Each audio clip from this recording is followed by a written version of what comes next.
Welcome to the Super Speedway. He's the only driver. Oh, no! Into the lap car. That's the 13 of David Starr. Huge damage for Noah Gregson. Oh, my and the God. caution is out. What are you going to do? You got dipshits in the way every single week. Welcome to episode 185 of the Super Speedway podcast, recorded Tuesday, March 2nd, 2021.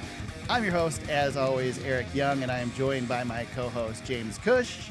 James, I just couldn't let that audio clip slip away. Yeah, that was a great surprise. You didn't even warn me that you were going to drop that little nugget. Nope. That was fun. No warning. I like surprising you with the intro when I have them. That was really good. That was really good. I knew where it was going, too, as soon as it started, but that was great. I know we're going to talk Noah in a little bit, but man, what a mess that was. Holy smokes. Gregson is good for the sound bites. Stepped on my ding He dong is. there.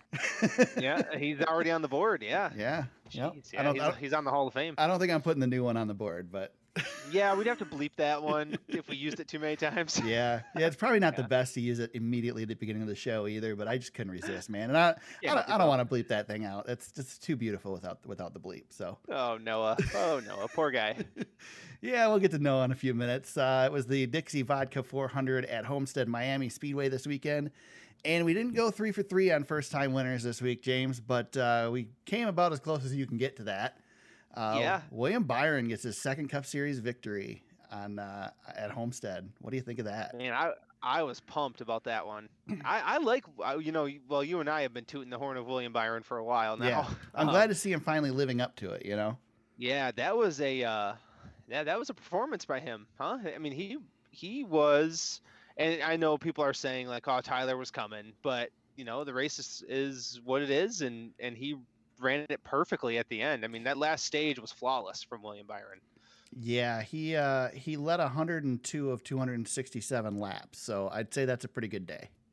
Yeah, excellent day. Excellent day. You can't, William Byron out of nowhere. I feel like for many people, he's been on the fringe of doing some really good things. He made the playoffs in dramatic fashion last year, and that was fantastic. But Eric, are we seeing the beginnings of a potential dynasty like run here for this kid? Is this breaking through right here? So here's what I'm going to say to this. It's a good question, but if you remember correctly, James, we ran 4 races last year before COVID, and if we based what the season looked like on those 4 races, yes, we would have looked pretty stupid.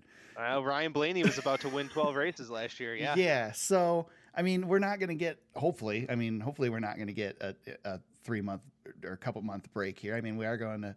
When are we going to Texas? So I think we could have a break after that. But we got a few weeks to go. Yeah, we got a few weeks to go. Yeah. But anyway, so I don't know. It's so early. This is honestly the first race we've actually seen that will tell us anything because I guess there's 7 road courses, but we had a road course and a super speedway to start the season out. And you can't even. I would even argue that Homestead is as wonderful of a track as it is, and don't get me wrong. I think end all be all. If you take all the factors of everything, Homestead is the best track we have on the circuit right now. It is my personal favorite. It doesn't give you necessarily excitement that a super speedway does, but as an all-around good track, this track is the best consistently on the circuit. If you want, I hate to use the word vintage here, but if you want a vintage classic NASCAR style race, you get it at Homestead. You get the tire wear fall off. You get multiple grooves. You get a long run, and even with a long run, how great was that battle for second late in the race? I mean, it was fantastic. Tyler Reddick was on a rail, man. Well, let's just say this. This is great. This is one track that can give us a good race, even with this crappy rules package we've got. Oh my God, yeah, so, yeah. But I wish we came here twice a year. Honestly, I mean, I missed the championship finale. Phoenix did a great job last year with the championship finale, and it was a great show. But man, I get rotating the championship so race, but there is not a track in a circuit that can put on a better race for a championship than this one. Yeah, it's special. It's a special place. But back to my point though is that while that is, it also then by definition is not a traditional 1.5 miles either. Sure. Yeah, so, it's not the really we're basing. It's really hard to base anything off these first 3 races. I mean, this is the best look. That being said, I mean, we know that Hendrick Motorsports was on the rise at the end of last season. We know William Byron was on the rise at the end of last season. Dynasty, I don't know, couple wins this season. Yeah, I think certainly. I think he's got it in him. He's got Rudy Fugle back on the pit box for him. They had a great run in the truck series, and Rudy's a great crew chief. I mean, it's his 3rd race in the Cup Series, and he gets a win. So you get rid of that dead weight Chad Canales. Yeah, that nobody. And that nobody. Yeah. So I don't know. I mean, I expect some good things out of William Byron, but I've been expecting good things. So I think this is almost like the win with Michael McDowell at the Daytona 500. This is a real pleasant surprise. It's kind of underdogish, less so than that, but it's also not unexpected, I think. Yeah, I don't think so either. I didn't. I guess I didn't think William Byron was going to go out there and win Homestead. And I don't think anybody did, but to see it now, and we have hindsight helping us out a little bit. But Eric, he led almost as many laps in this race as he did all of last year. Yeah. So, we got a ways to go yet, and it's like you said, it's early. We've had a wonky start to the season, but Eric, I mean, he's going out there with the same advantages or disadvantages as everybody else in this series. No practice, and for a kid who's 23 years old, he's still a baby in this series. That it's just I don't know. I like what you said there. It's refreshing that we've got William Byron out there. It was Byron and Reddick, and I'll even say it. Hell, Kyle Larson being involved was a lot of fun too, because look at this top 10. You got William wild. Byron, you got Tyler Reddick, you got Kyle Larson, you got Michael McDowell, you got Ryan Newman, Kurt Busch, Alex Bowman. Those drivers, none of those are. I mean, every one of those could be a top 10 driver, but to have that many of those drivers in the top 10. Well, and think about it too, Eric. Cole Custer blows a tire with 3 to go. He was in the top 10. Chris Buescher led 57 laps, won the first stage. There's a lot of comers and goers, and it's a lot of new faces, and I guess you'd say new faces in new places, because these guys don't crack the top 10 that often. No. I mean, I think we're gonna probably have to talk about Michael McDowell here a little bit. Yeah, for sure. But they've got something special going on right now. It's just really fun to see that that leap forward for them, and it's just, man, it's great. I just was excited to see some of these guys. Last year it was Harvick and Hamlin, Harvick and Hamlin every week, and so far this season we've got all but those guys. I mean, credit to Harvick. Harvick's been in the top 10 at least. He's battling. Oh yeah, Harvick's there. battling. Yeah, they look like they didn't quite have the speed I think that they normally would like to have here, but I think that's going to change this coming week when we go to Vegas. I think it's that team will probably pick back up. Yeah. Yeah. If that's not a preview for the rest of the podcast, that I think that's going to change this weekend. But anyway, I just Fox and NASCAR have this promotion going, the best season ever. James and you and I talked at the beginning of the season that something felt different this year. And I don't know, maybe we were all right. I mean, this is something. I mean, has the racing been the most spectacular? No. I mean, we had I think the road course race was great. The 500 was acceptable, minus the single file racing. This race was, I think, about the best you can expect out of this aero package. Yeah. It certainly could have been made better with the Xfinity package more for horsepower. One, because the Xfinity package was consistently puts on a great show, especially here. Yeah. But yeah, I mean, this is what we want. We want to see these young drivers come up and show themselves. Yep. And it's looking like they're finally doing it this year. So, and Eric, I think a lot of it, James, has to do with just the parity that we have right now. We've got, it's great. We have, there's limitations or a ban basically on R&D. There's no new parts. So all the lower teams are able to catch up. And I mean, not that Hendrick's a lower team. No practice. There's no track time for anybody. And what this tells me is that next year with the new car, we're going to see more of this, because hopefully stuff's all coming from the same spot. These guys aren't developing their own parts next year. So I think the equality is something that we're going to see here, and it's exciting. The opportunity, we don't need to have 20 different winners in a season, but the opportunity for 20 different guys to get a win is great. Yeah, and Jordan Bianchi, I was listening to the Teardown with Jeff Gluck and him.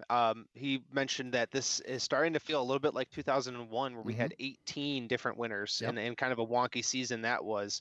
I mean, you can see that right now. How, Michael McDowell got his Daytona 500, and I wouldn't expect him to win any other races this year, but I wouldn't expect him to be in the top 10 3 weeks in a row either. But he's 3 for 3. He's one of 2 guys who's been in the top 10 every single week. It's phenomenal. I'm just ecstatic for that team, and he's got a long time sponsor in Loves that has been with him for a long time, and been with Bob Jenkins, I should say, for a long time. In that team, and just to see their investment kind of paying off now is just all around a great story. I just am shocked that he's just continuing to run. I wasn't shocked that he'd had a great day at the road course, but that was a battle. Like, he had to earn that one. Yeah. And he was doing it again on Sunday. I just am floored at that. You mentioned Tyler Reddick. He rallies for a second place finish. 5 more laps in that race. He probably would have won it. Yeah, that was fun. That was a lot of fun watching him rim ride. They said on Door Bumper Clear, I don't remember who said it, but this week one of them said that they think Tyler Reddick is the best driver at Homestead right now, and I don't know that I would argue with that statement. He's doing what Larson used to do. Yeah, and both of those guys are in the top 5. I mean, they're right there. The problem is Tyler's not afraid to go up there. He's just not. He just runs it great. The problem is that, and they mentioned this on DBC, that with this aero package, and I know I was trying to be in on this aero package. I liked it at first, but I think we've solidified the fact that I'm over it.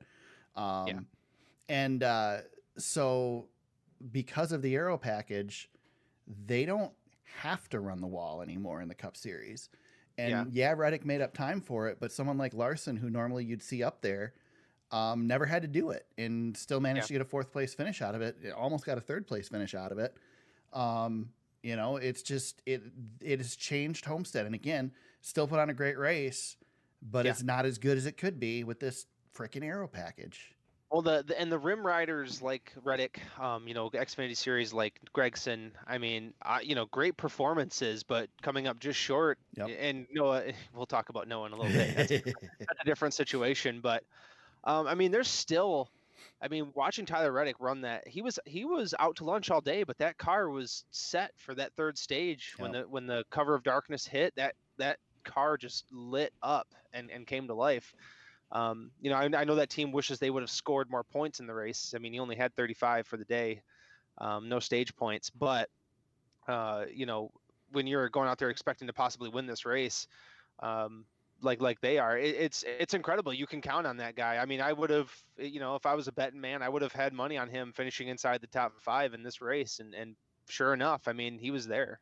It's almost a guarantee. So I like what DBC said there. Yeah. So many people had him as the winner. I mean, they were giving him the win before this race even started. And I said at the beginning of the race, although I was one of those people that I picked him as my winner in fantasy, and picked him to, I don't remember what the other bonus was, but picked him for that as well. Yeah, the best Chevrolet. Yeah, in fantasy. And so I guess I bought into it too. But as the race was getting started, I'm like, you guys are crazy. There's just no way that he's going to rally like that, especially with the way he ran in the first part of the race. And then just bam, he almost proved all of us wrong. Or all of us right, I guess.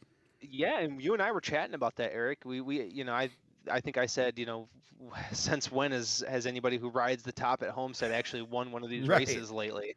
And Tyler didn't win, but one position does not win me that argument. I mean, no. he was the show. Noah Gregson was the show on Saturday as well, and Kyle Larson, he didn't run it as consistently, but he was up there when he needed to be, and came back down and again ran another great race. But one of these guys is going to break through one of these days. They will. It's maybe next year with the new car. I don't know what that's going to look like. This is an end of an era with Homestead. Yeah. We won't be coming back with this car again. So we'll see. We'll see what happens here in the future, though. So Chris Buescher leads 57 laps on this race, wins the first stage, finishes sixth in the second stage, and then plummets to a 19th place finish at the end. Yep. Good points day for them though. 33 points Yeah. and a 19th place finish. I mean, that's almost as many as Reddick. So he had a great points day for that team who could use it. Is that a just set up early in the race, or is that just when the big boys came out? Yeah. He just wasn't there that anymore? was my argument when we were chatting earlier this week too. Was the big dogs came into play late But his and he got teammate finished qualified. 7th. Yeah, he did. Well, Ryan Newman's got some a little bit more seat time, and Yeah. he's as aggressive as anybody out there too. Right. But I think it's probably a mix of both, though, Eric. I think some of the cars went away, like Brad Keselowski and the Penske guys. Logano, my God, obviously they were better set up for an earlier run than what happened later in the evening. I mean, Logano was just gone. Like he was just gone. At least Brad was able to kind of rally a little bit there. But Well, let's just say too that Fords ran well early, and Yes. then I guess we got Harvick, McDowell, and Newman, but those are the only 3 Fords in the top 15. yeah, at yeah, the you have end to of this all the way race. back to So Brad. Yeah. So I mean, they fell off at the end. They just- did. And, They all and the did. Chevys Yeah, came out the on Penske top. thing was weird. Yeah, all the Penske cars were just bad. They Yeah. were all bad. I mean, Yeah. Benedetto was bad as well. I mean, he's been bad all season so far. But Blaney nowhere Like to I be said, found. Brad led 47 laps, and finished second in the first stage. Yeah. Clicked just 1 point off and finished 10th in the when's second the- stage. But Yeah, when's the last time Joey Logano's had a hard-earned 25th place finish? That doesn't happen. That doesn't No. happen to him very often. I mean, the only reason he finished on the lead lap is because they pitted late and were flying on those fresh tires. But Yep. that was it. I mean, those guys are out to lunch. So another argument I have for this race, and this again was brought up on DBC this week, but I agree, is if you look at the Xfinity race, how great was that Xfinity race with the tire strategy? Let's good. limit these tires more in the Cup Series, man. One less set wouldn't hurt. Yeah, just when the Xfinity race was happening, you get those cautions at the end of the stage, and it was, do we pit or don't we pit? Do we want to have tires at the end or do we want to have tires now? And you just don't have that with the Cup Series. When the caution comes out, everybody pits, and it's better than it used to be, because there is a limitation of tires, but it's not enough. I think we need a bigger limitation on tires for this series. Yeah. It was definitely you go back to the Daytona Road Course. I mean, tires were an issue there for some of the teams, which was good. I like that. How great is it though to have a track that tires fall off at? Man, it's just Oh awesome. my God, dude, it's phenomenal. It's just phenomenal. I mean, seeing tire fall off is the way NASCAR racing used to be. Yep. I love it. Matt DiBenedetto finishes 28th. What do we think on Matt DiBenedetto? Are we seeing the end of Matt DiBenedetto's Cup career? Let's give him a few more weeks. I don't want to cross him off. If things don't turn just around, yet. man, this is it. Dude, yeah. Well, I mean, he's got to go to Vegas and he's got to score points. Mm-hmm. He's just got to, top 5, top 10 in each of the stages, get points, have a good day. Yep. I don't want to. Too early in the season. I mean, we had, like you said earlier, we had 2 wonky races with, Daytona 500 is always a little wonky. Right. The road course is, an experience. Well, it all on its hasn't own. been DiBenedetto's fault necessarily either, but that's the problem is it wasn't his fault last year either, but eventually too many times it happens, you're going to run out of opportunities. And when you're hanging on by, the skin of your teeth right now as it is. Yep. So. Yep. Yeah, I don't think he's done just yet. But yeah, I mean, he's definitely got spotlight on him to get some work done here. He's got a long way to go. Yeah, there's somebody waiting in the wings to take that ride. That's for sure. That's right. Let's see. Bubba Wallace finishes 22nd. First real test for him on a 1.5 miles. Didn't quite work out as well. Long way to go for them too. I think. Christopher Bell bounces back after winning with a 20th place finish. But again, the JGR cars weren't really there today, this weekend either. So. No, it was Truex, and that was about it. Yep, it was just Truex. Kyle Busch, screaming on the radio. Yeah, well, geez. Truex is screaming on the radio too, but yeah, they were having some issues. Truex, I think, if the pit strategy maybe plays out a little differently, and he's got some cleaner, maybe he's out there winning that race. I don't know, but that team had to battle to get that 3rd place, and they were flying. That was one of the funnier moments of the race when he was screaming about coming down the pit road. after screaming at other drivers. And then a lap into that run, he goes, "Oh, it worked out," because he went from what, Eric, 16th to 5th in one Right. lap or something. He was flying through the field. Yeah. So yeah, he was fine.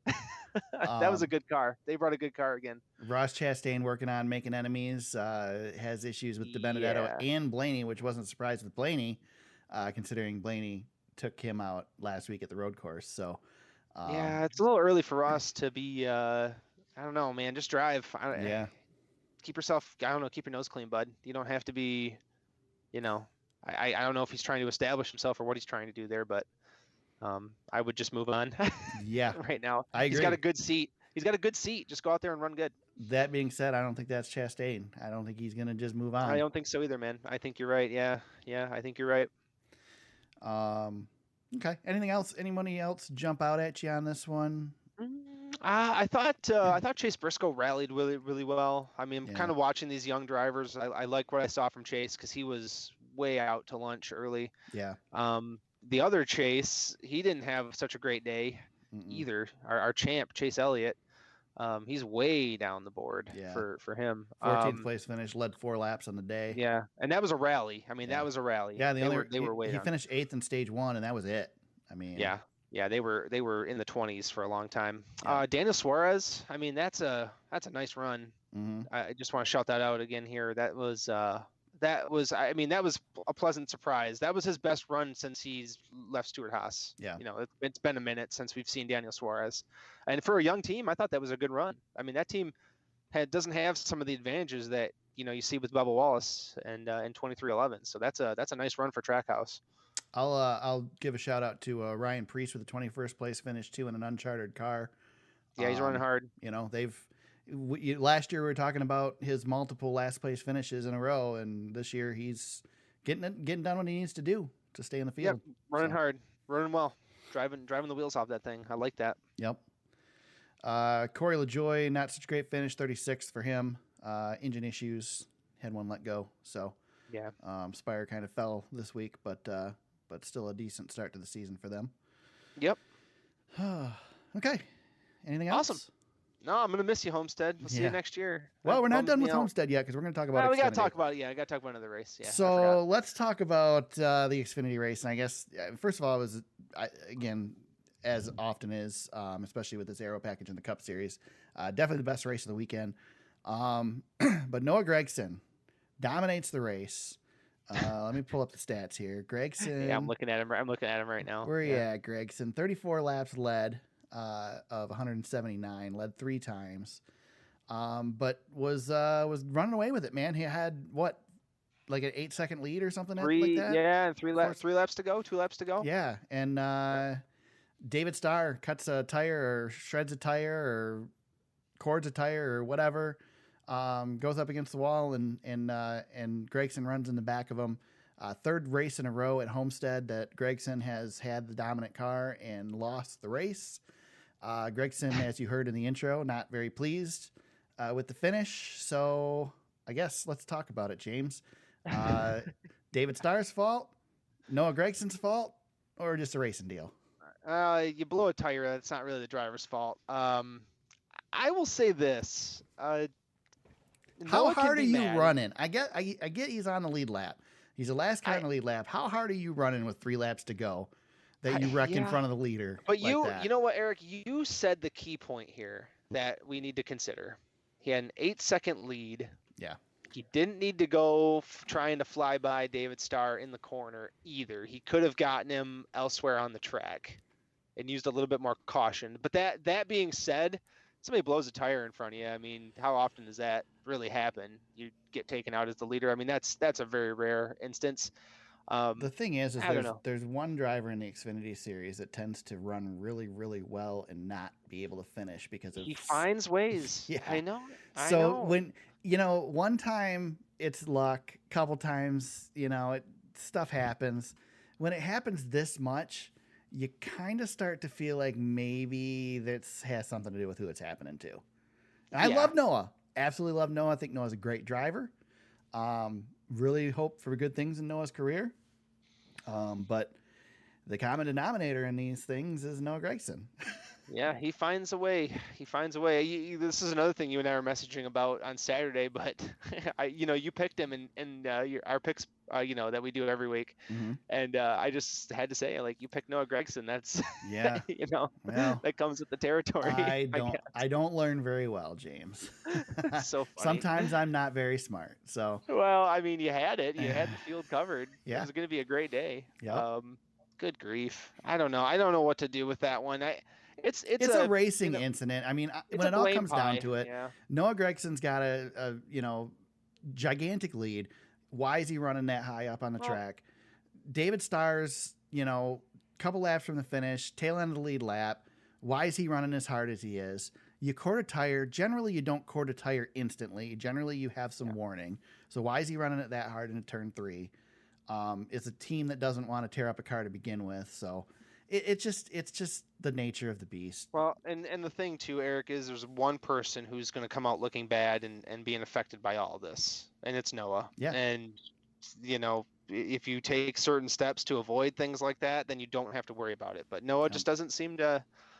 I don't know. Doesn't seem to care. I mean, that's his MO, and he's not looking too great with some of the things he's saying. I don't mind a guy being mad, but he's just not coming off of it. I mean, he's even followed up what he said after the race with more stuff today. So yeah, he's on a rampage now, which is not great. I mean, I don't know. David, use a little more grace. David Starr is not exactly well respected by the front runners in the Xfinity series. I'll just say that much. I understand that too, but that dude's been around a long time too. I feel like he should know right from wrong. And, you got to pick your battles too, and so I don't know. It's just David Starr. Yeah, I don't know. I would just let this one. I understand being mad though. I mean, Noah has to pick his battles. It's just I don't know. Noah needs to get past this type of stuff. This type of stuff is the stuff that's going to prevent Noah from having a successful career in the Cup Series.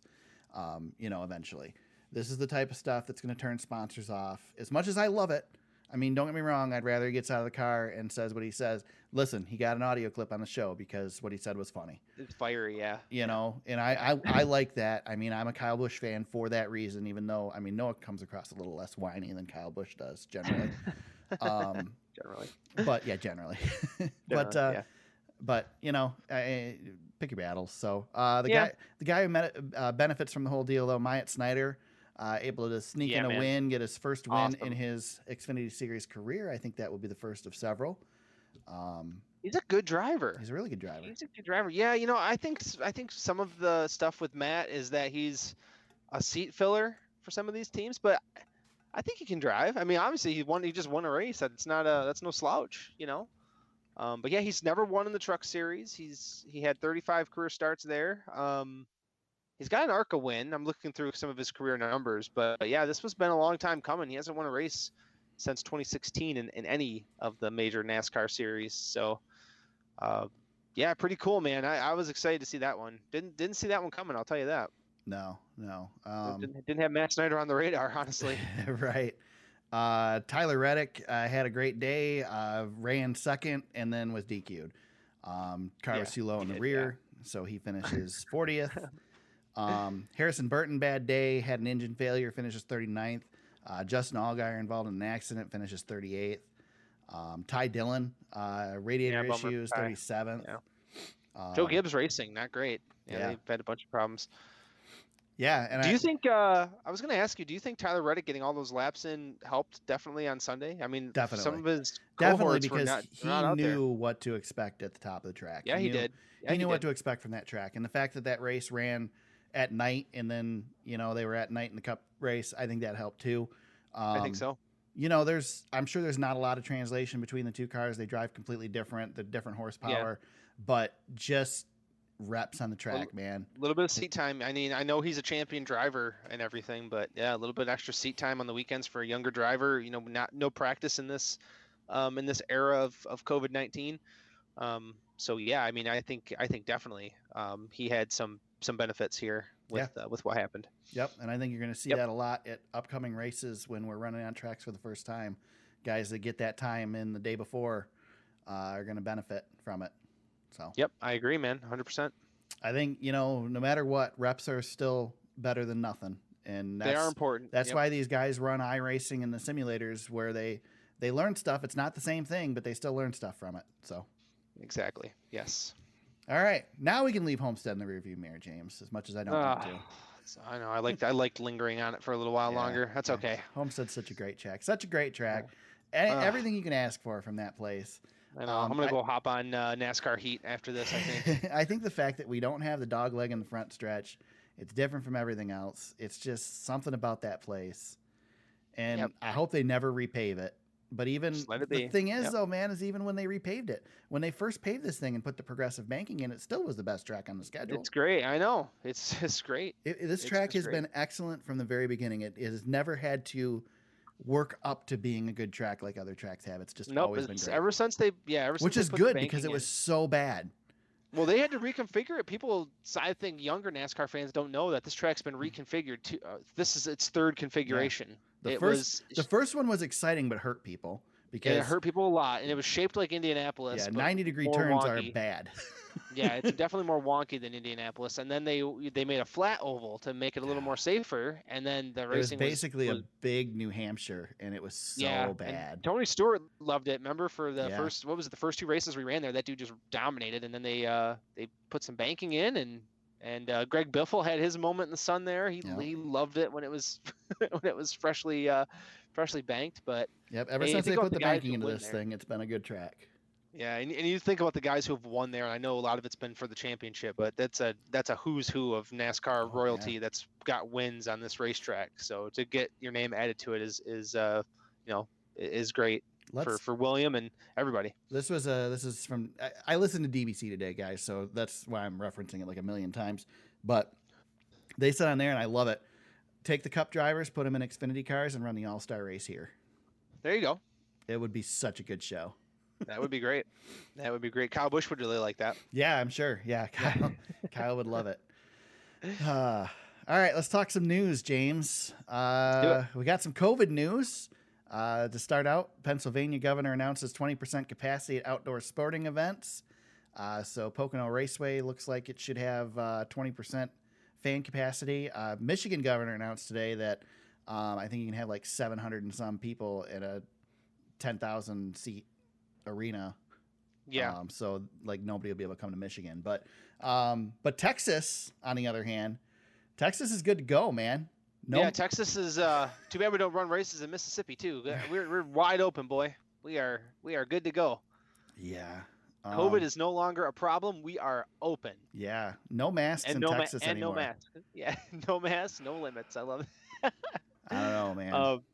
I don't know. So I put in our notes, Eric. Bob Pockris, I saw him tweet that Speedway Motorsports is looking into what they're going to do because they're helping run COTA, right?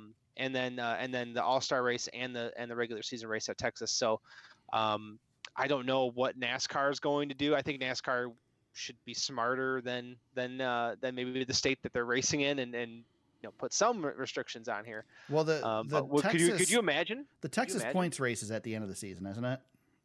Is it in the playoffs? No. Yeah. So we've got a ways to go. So that one, I think, will probably. The All-Star one's coming up. I think we're gonna be okay for that one, but the All-Star, the All-Star one, need to be careful with. So James, first of all, you and I, my thoughts on COVID. Oh, yeah. And exactly. I'm very much in favor of the precautions. At the same time, I am if Michigan said tomorrow masks aren't required anymore, I'd be freaking thrilled. I probably would still wear one, but man, I'm so sick of masks. So I don't know.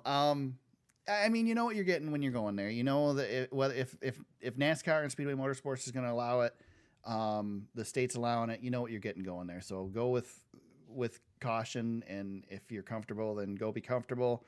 And if you're not, then hey, next year there'll be races there again, and if you're check it out then. Yeah, if you're outside, if somebody's in your vicinity, put your mask on. I think that's common knowledge. But sometimes we look at some of these racing events, and even though people are outside, it's very close. Yeah. So whatever NASCAR does, I hope they protect the.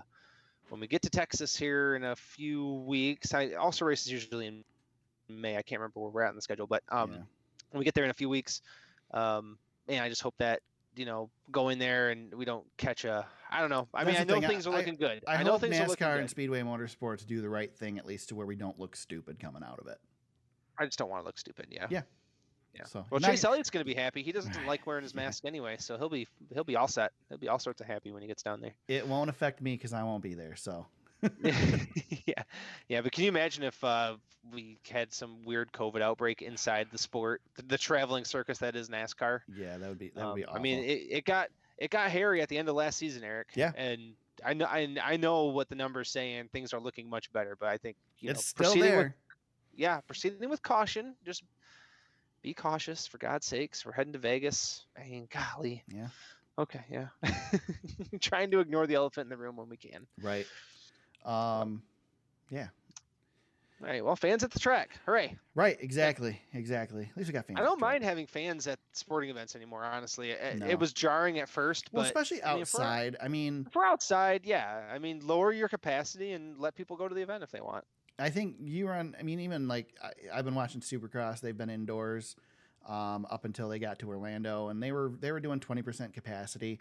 It's a big enough crowd to where they can make some noise, but they can spread out enough, and I'm pretty comfortable with that. Outside, I mean, unless you're on top of people, I think you're pretty much okay.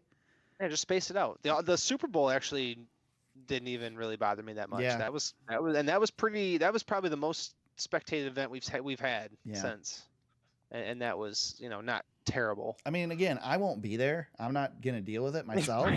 Yeah, right. But I mean, so far, I think not my problem. I think we've determined that these outdoor events like this tend to not be super spreaders.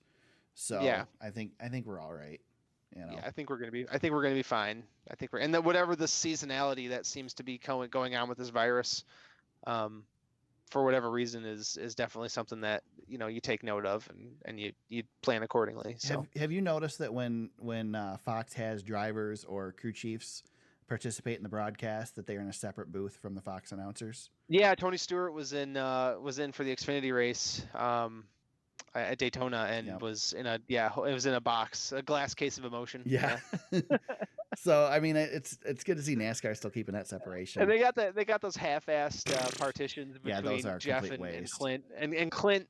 Clint towers over everything in there. So there's nothing you could put in front of Clint Boyer to contain him.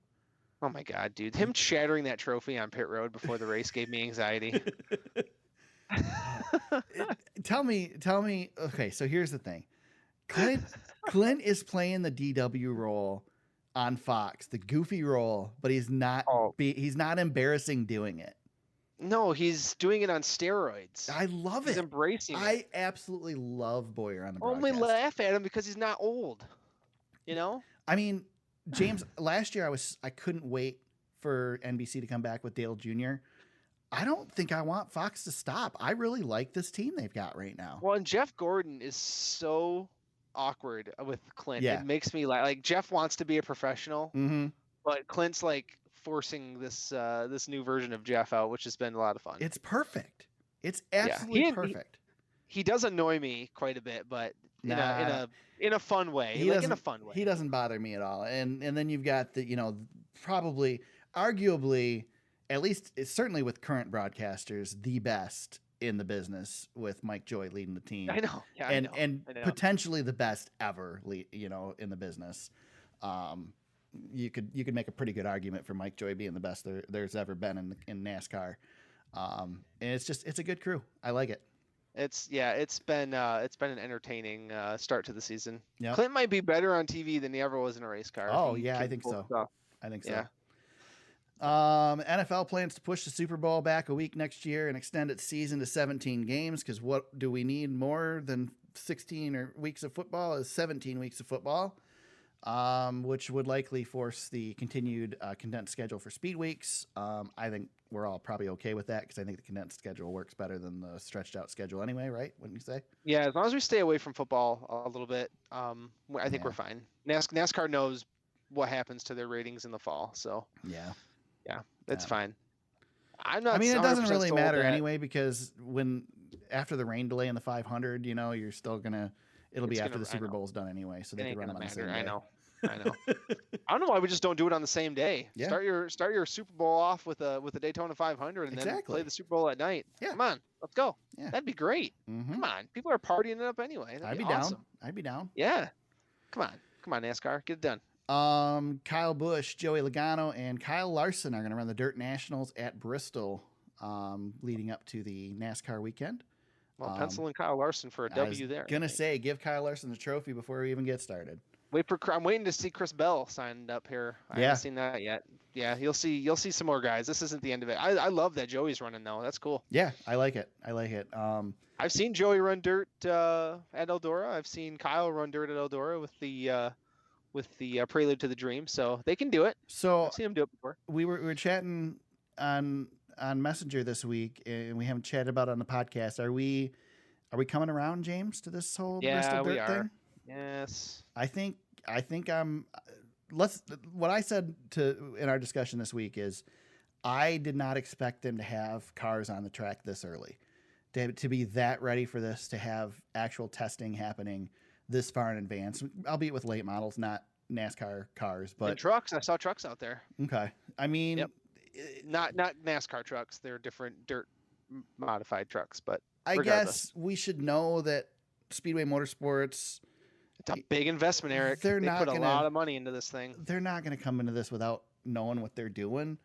So I don't know. I mean, I did pick it as the underdog, most exciting race of the season, in our preseason picks. So, but I'm coming around. I'm starting to think that maybe it's going to work. Maybe it's going to be a good deal.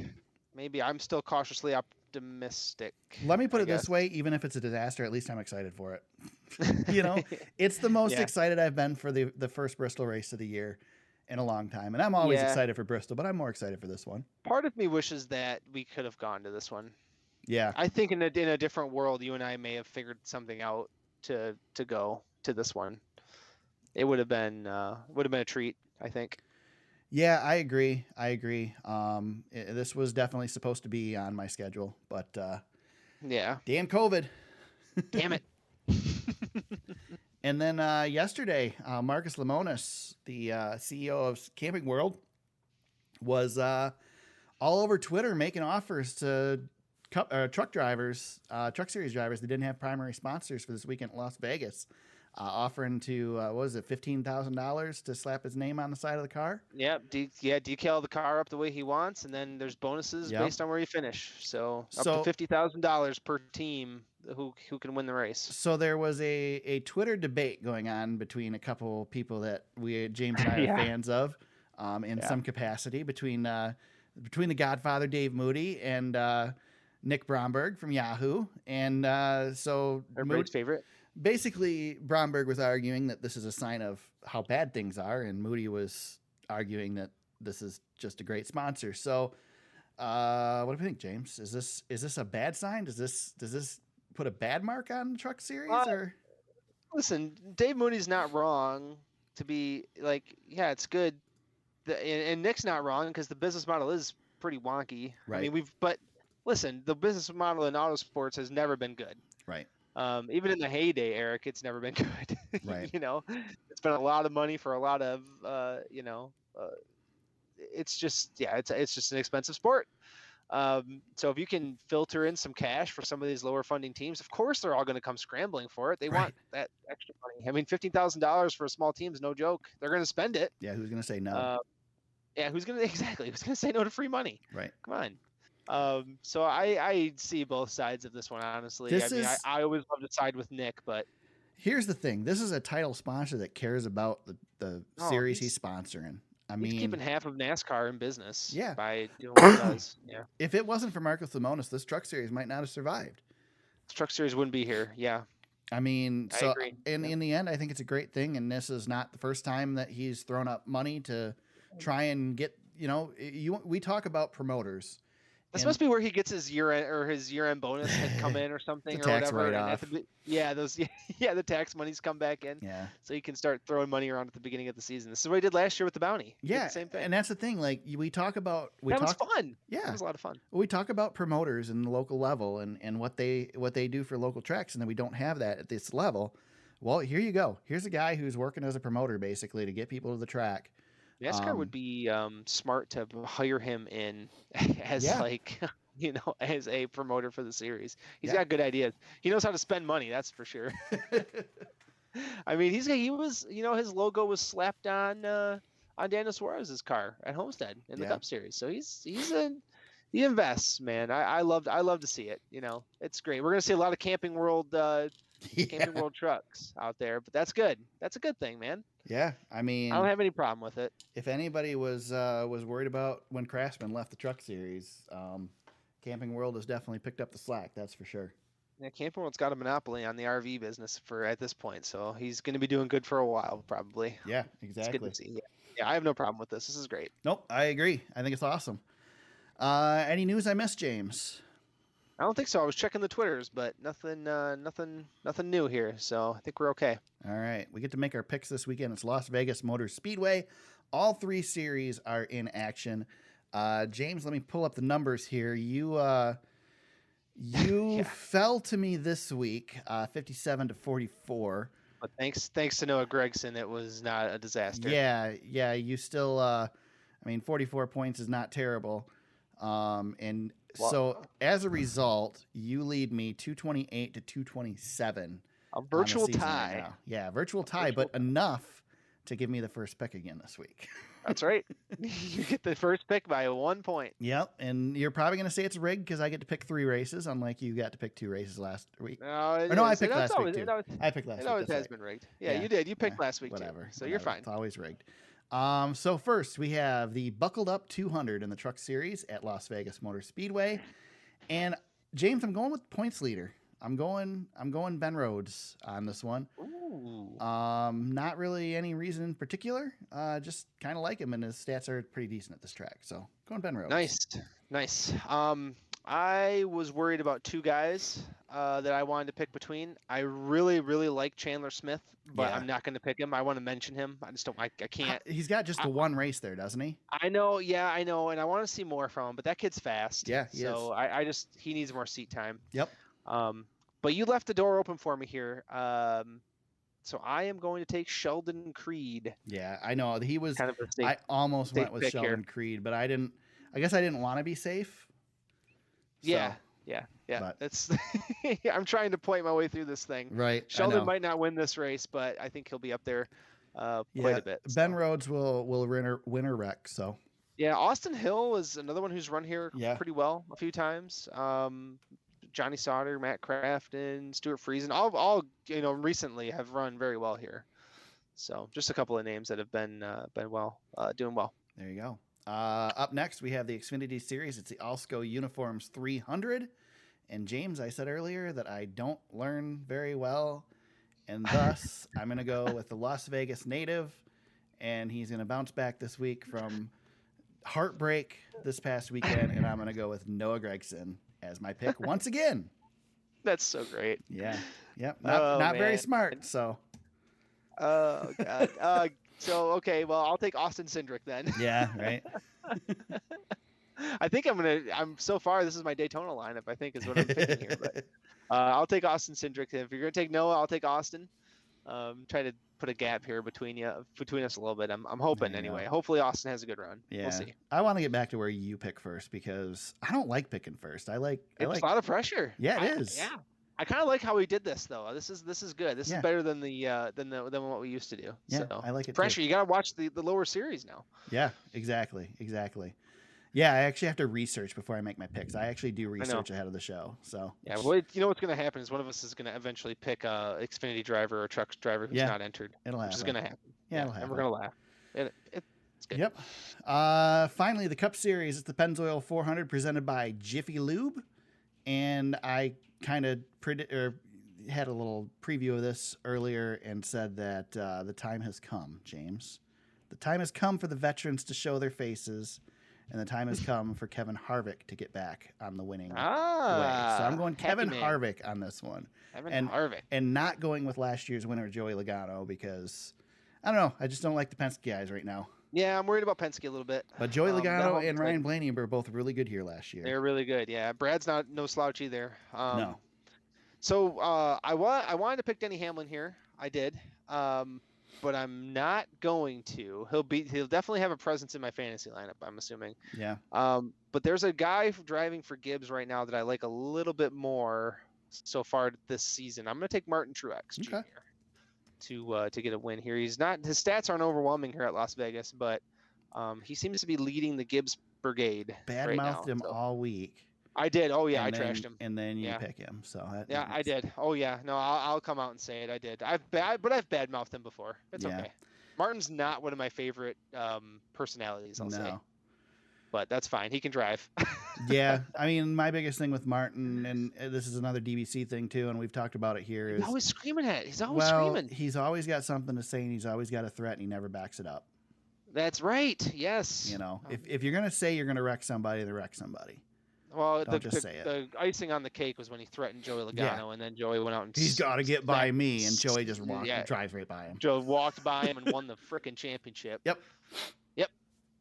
There you go. But anyway, that's my pick, Martin Truex Jr. Right. What a sell. Yeah. What a sell by me. Yeah, good job, James. All right, so there's our picks. I think it'll be a competitive week. We'll see how it goes. Oh my God. You know, I had to go with Harvick. He's run so well this season without really being there. Well, yeah. I think the time has come. He's not going to go this long without getting a win. Yeah. I think I'm going to regret not taking Denny Hamlin. Probably. But that's okay. I mean, Martin's been really fast. Martin's a great pick. Martin's a great pick on 1.5 miles. Yeah, I don't know. I mean, I would rather have him with Cole Pern, but that's that's been gone for a while now. So yep, that's the way it is. There you go. Anyway, I definitely want to talk about fantasy this week, James. Yes, you do. You had an awesome week, man. Definitely. Well, I don't know about awesome week because, I mean, well, you were in a tie for the win, but then I think the points adjusted. Yeah. And Toyota Fan 60 got the win, 196. I will say, this was not a great week for the entire league. If the winner didn't get to 200, I mean that's a baseline number for. Who did really bad this week though? The guy who finished 12th with only 163 points. Yeah, I know, so bad. We were all clumped up at the bottom though. I mean, so I finished 12th with 163, but I wasn't that far off from like 7th was at 178. I mean, it was pretty tight. We have a big league now, Eric. We have a big lead. What hurt you? Big league.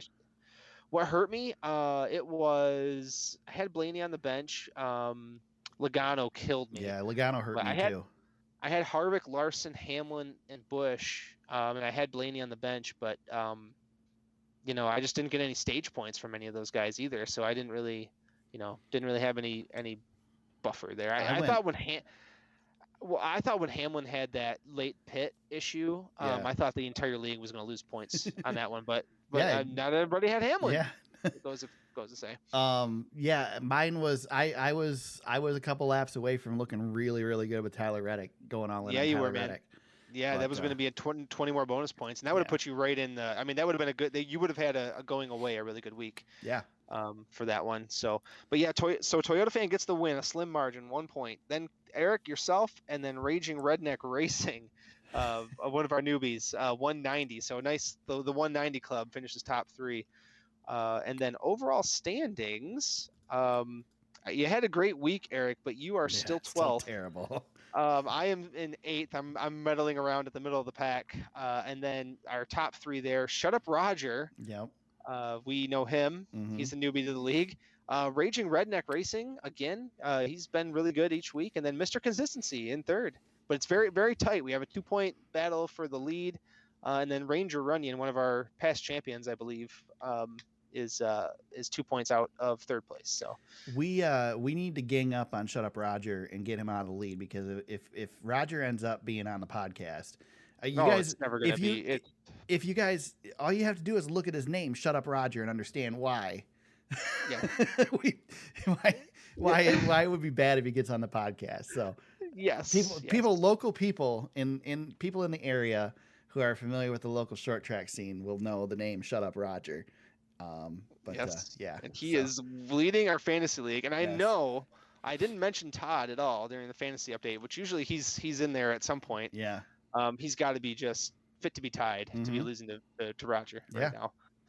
Yeah. It's actually one of the great joys of my life right now is knowing that. But we can't let Roger stay up front too long. We gotta we got to get him out of the way. Agree. We're going to have to bump and run him at some point here. Agreed. He's not going to stay up there. He'll miss a week or something. Yeah. Oh yeah. Racing season will start. Yeah. Racing season will start and he'll be gone. Yeah. I don't think is he announcing it all this year though? I don't know. I haven't seen any updates I can't from him remember lately. if he is or not. I don't know. He's just not doing Tri-City anymore, is he? No. No. So No. yeah, I don't know. Huh. I'll have to reach out to him and see. Yeah, you should do that, and then that'll open up a whole can of worms for everything, everything go. else that's going on. James, you got any shout outs this week? You always put me on the spot with the shout outs. I can go first. I got one. Oh, go ahead. All right. So I'm going to shout out NASCAR Man History. We've shouted him out here before. Yeah, he's great. But he has a great series that he's had on YouTube. He just published part 3 this week. It's called the IndyCar Split. And it started about a month ago. There's 3 parts so far. There's a 4th part coming. It's all about when the Indy Racing League was born, and the latest episode chronicles the Indy 500 versus the US 500 when CART decided to run their rival race at Michigan International Speedway the same day as the Indy 500, culminating in a wreck before the green flag, making the CART guys look like complete fools. And just, it's an interesting story. The story itself is interesting. There's lots of YouTube videos and stuff on it already, but NASCAR Man History does a great job at chronicling it.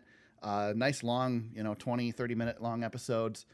Definitely worth the watch. And then when you're done watching that, watch some of his other stuff because he's got some really good stuff on his YouTube. So yeah, he does. There you go.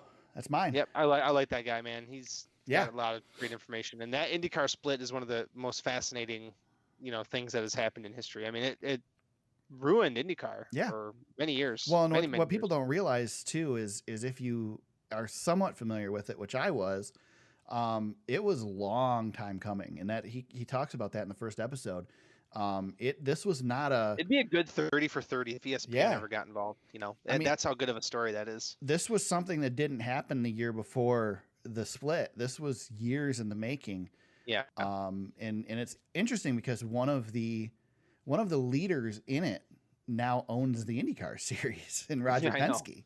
Yeah, I know. He was one of the driving forces behind CART in the split. So yeah, he's got to be.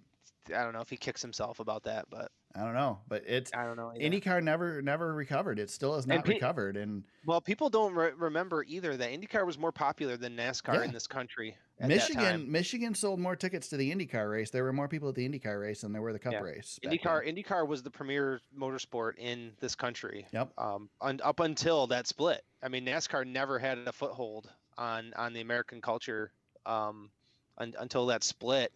And then that's when the split happened. Then Jeff Gordon happened, and NASCAR became what it is. I do believe we have a better IndyCar because of the split. Yeah, but the fans never came back. Exactly. That's the problem. Exactly. They just never came back. Yep. But I mean, honestly, there's a lot of parallels that you'll see in this to NASCAR now in the cost of competition. And that's what drove the split is IndyCar was a cheaper alternative to what was becoming outrageous in the CART series. Yeah.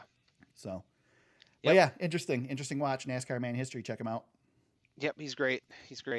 I will shout out. It's been a little bit, but I saw that Lefty Designs is doing some more stuff. Yes. And I just want to get him back, involved in the sport. Yeah. Because when this Camping World stuff came up last night, Lefty was throwing out designs on his Twitter and Instagram pages, and man, he's just got an eye for good-looking cars.